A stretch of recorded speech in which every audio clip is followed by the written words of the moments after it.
కాంగ్రెస్ నాయకుడు కానీ లేకపోతే ఒక మంత్రి కానీ ఎప్పుడు ఏది మాట్లాడతారా ఆ మాటల్లో ఎక్కడైనా ఏదైనా చిన్న లోటు దొరుకుతుందా? అంటే చిన్నది ఏదైనా సంథింగ్ అంటే మాట మాట్లాడుతున్నప్పుడు ఏదైనా ఒక చిన్న ఇష్యూ దొరికింది అనుకుందాం. ఇక బీఆర్ఎస్ పార్టీ పండుగ చేసుకుంటుంది. బీఆర్ఎస్ పార్టీ ఆధారిత సోషల్ మీడియా అంతా కూడా అటువంటి వాటి గురించి వాళ్ళు కళ్ళు కాయలు కాసేలాగా వాళ్ళు ఎదురు చూస్తుంటారు. మంత్రి జూపల్లి కృష్ణారావు వాళ్లకు దొరికిపోయాడు. ఆయన అన్న పాయింట్ ఏంటంటే, అంటే జూపల్లి కృష్ణారావు ఉమ్మడి ఆదిలాబాద్ జిల్లా పర్యటనలో ఆయన చెప్పిన ఇష్యూ ఏంటంటే, ఇప్పుడే నేను ఏమీ హామీ ఇవ్వలేను, కానీ హామీలు ఇవ్వకపోయినా వాటిని అమలు చేసి చూపిస్తా. ఓకే, అట్లా ఎన్నో పథకాలను కార్యక్రమాలను మేము హామీలు ఇవ్వకుండానే అమలు చేస్తున్నామని మంత్రి జూపల్లి కృష్ణారావు చెప్పిన మాట. ఇది దానికి సంబంధించిన సారాంశం. సో ఇక దీంట్లో అంటే బీఆర్ఎస్ పార్టీ సోషల్ మీడియాలో పెద్ద ఎత్తున వైరల్ చేసి పడేశారు. వచ్చే ఎన్నికల్లో కాంగ్రెస్ పార్టీ అధికారంలోకి వస్తుందో రాదో, వచ్చే ఎన్నికల్లో కాంగ్రెస్ పార్టీ అధికారంలోకి వస్తుందో రాదో, నేను గెలుస్తానో లేదో అని మంత్రి జూపల్లి కృష్ణారావు చెప్పినట్లుగా వైరల్ అవుతున్నాయి. ఉంది, ఆ పర్టికులర్ పాయింట్ కూడా ఉంది. అయితే జూపల్లి కృష్ణారావుకు సంబంధించి నేను చెప్పదలుచుకునేది ఏంటంటే, ఆయన నిజాయితీగా ఒక మాట చెప్పాడు. ఏ మాట చెప్పాడంటే, తాను గెలుస్తానో లేదో తనకే తెలియదని చెప్పాడు. ఇది నిజం కూడా. మంత్రి కావచ్చు, ఎమ్మెల్యే కావచ్చు, ఇంకా పెద్ద తోపు లీడర్ అయినా సరే ఎన్నికల్లో గెలుపులకు సంబంధించి ఉన్న పళ్ళకం చెప్పడానికి సాధ్యం కాదు. అంటే ఎన్నికలకు ఇంకొక 3 ఏళ్లకు పైగా సమయం ఉంది. ఈలోగా ఏ పరిణామాలు సంభవిస్తాయో తెలియదు. అండ్ మరోవర్ అనేక అంశాలు ఎన్నికల ముందు రైజ్ అయ్యే ఇష్యూస్ కొన్ని ఉంటాయి. వీటన్నిటి కాంటెక్స్ట్లో ఏంటంటే, సాధారణంగా గెలుపు గురించి అంత సులభంగా చెప్పడానికి సాధ్యం కాదు. కాకపోతే మంత్రి స్థాయిలో ఉన్న వ్యక్తి, మంత్రిగా పనిచేస్తున్న వ్యక్తి, ఒక బాధ్యతాయుతమైన పదవిలో ఉన్న నాయకుడు ఆ మాట కూడా మాట్లాడవలసింది కాదు.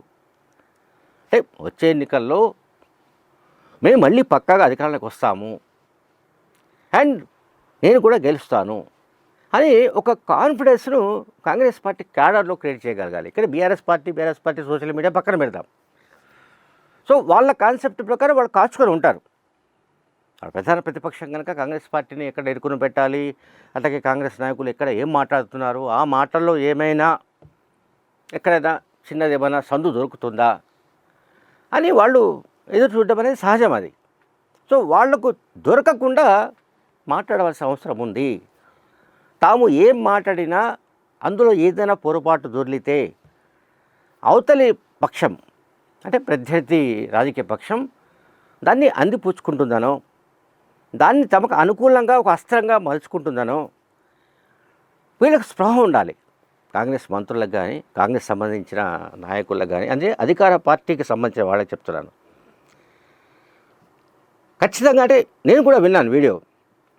అందులో ఆయన పొరపాటు ఉంది. అంటే ఆయన మాట్లాడిన మాట ఉంది. అంటే వచ్చే ఎన్నికల్లో నేను గెలుస్తానో లేదో కనుక ఇప్పుడే నేను హామీ ఇవ్వలేను అనేది ఆయన కాన్సెప్ట్. అది కూడా మాట్లాడవలసింది కాదు. ఆయన మాట్లాడాడు. అయితే నేను ముందే చెప్పా, ఏ నాయకుడైనా సరే మళ్ళీ గెలవడానికి సంబంధించి ఒక కాన్ఫిడెన్స్ను బిల్డప్ చేయగలగాలి ప్రజల్లో కానీ, పార్టీ క్యాడర్లో కానీ.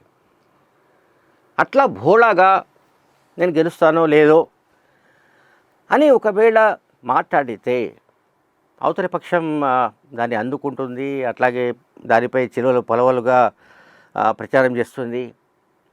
పాపం జూపల్లి కృష్ణారావు గాంధీ భవన్లో కూర్చొని మళ్ళీ దానికి చాలా వివరణ ఇవ్వాల్సి వచ్చింది. నేను అట్లా మాట్లాడలేదు, ఇట్లా మాట్లాడలేదు, అండ్ నా మాటల్ని వక్రీకరించారు, నా మాటల్ని బీఆర్ఎస్ పార్టీ సోషల్ మీడియాలో విస్తృతంగా దుష్ప్రచారం చేస్తున్నారు. ఇవన్నీ సాధారణంగా ఆయన వివరణ ఇచ్చుకున్నాడు పాపం. కానీ జనంలోకి ఆ ఇష్యూ వెళ్ళిపోయింది. మీరు ఎప్పుడైతే మాట్లాడిన మాటల్లో అది ఒక 20 సెకండ్ల ఆడియోనే కావచ్చు, వీడియోనే కావచ్చు, 10-20 సెకండ్లైనా సరే, అది కనుక ప్రజల్లోకి వెళ్ళిపోతే, అంటే ప్రతిపక్షంలోకి వెళ్ళిపోతే, దాన్ని వాళ్ళు ఎంత వైరల్ చేయాలో అంత వైరల్ చేస్తారు. బీఆర్ఎస్ పార్టీకి ఉన్న ఇప్పుడు ఎవరైనా యంత్రాంగం పనిచేస్తుంది అంటే సోషల్ మీడియా మాత్రమే. కనుక కాంగ్రెస్ పార్టీ నాయకులు, అధికార పార్టీ నాయకులు ఒళ్ళు జాగ్రత్త పెట్టుకొని, ఒళ్ళు దగ్గర పెట్టుకొని, వాళ్ళు ప్రతి మాట ఆచితూచి మాట్లాడవలసి ఉంది. ఆచితూచి ప్రజలకు సందేశం ఇవ్వవలసి ఉంది.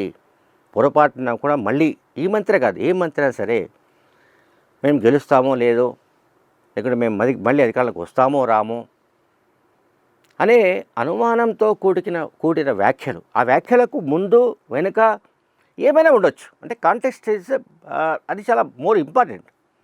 కానీ ఇక్కడ కాంటెక్స్ట్ అవసరం లేదండి.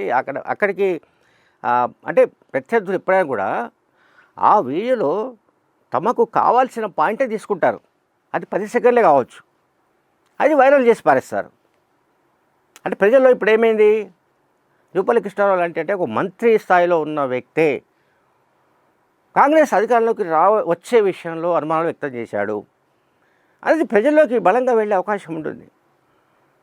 సో ఆ ఛాన్స్ మంత్రులు ఇవ్వకూడదు, ఆ ఛాన్స్ అధికార పార్టీ ముఖ్యులు, ప్రజాప్రతినిధులు ఇవ్వకూడదు. అట్లా ప్రజల్లో అటువంటి వ్యాఖ్యలు వెళ్ళినప్పుడు తప్పుడు సంకేతాలు వెళ్తాయి. ప్రజల్లో మెసేజ్ నెగిటివ్గా వెళ్తుంది. ఒకవైపేమో నిజానికి కాంగ్రెస్ పార్టీ, కాంగ్రెస్ ప్రభుత్వం, ముఖ్యమంత్రి రేవంత్ రెడ్డి సారథ్యంలోని ప్రభుత్వం అనేక సంక్షేమ అభివృద్ధి కార్యక్రమాలని ముమ్మరంగా నిర్వహిస్తుంది. నిధుల కొరత ఎంతైనా ఉండొచ్చు, సమస్యలు ఎన్నైనా ఉండొచ్చు.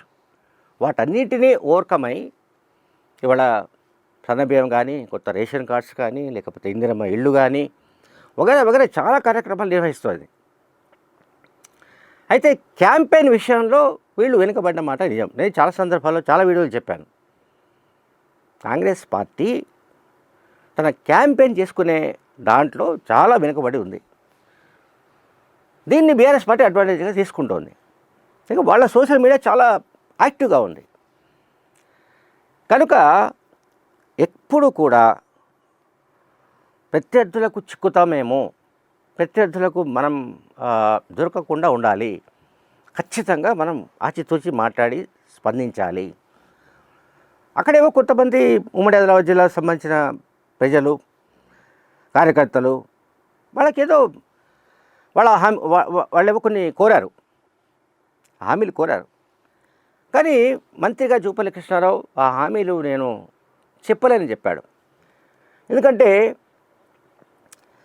హామీలు ఇవ్వకపోయినా మేము అమలు చేస్తున్నామని చెప్పాడు. సన్నబియ్యం లాంటి నిజంగా హామీ ఇచ్చింది కాదు, 6 గ్యారెంటీలు లేదు, కానీ అమలు చేస్తున్నారు. కనుక అటువంటి విషయాల్ని ఎక్కువ ప్రాపగండా చేయడానికి మంత్రులు ప్రయత్నించాలి. అప్పుడే ముఖ్యమంత్రి రేవంత్ రెడ్డి ఇమేజ్ పెరుగుతుంది, మంత్రుల ఇమేజ్ పెరుగుతుంది, కాంగ్రెస్ ప్రభుత్వ ఇమేజ్ పెరుగుతుంది, పార్టీ ఇమేజ్ పెరుగుతుంది.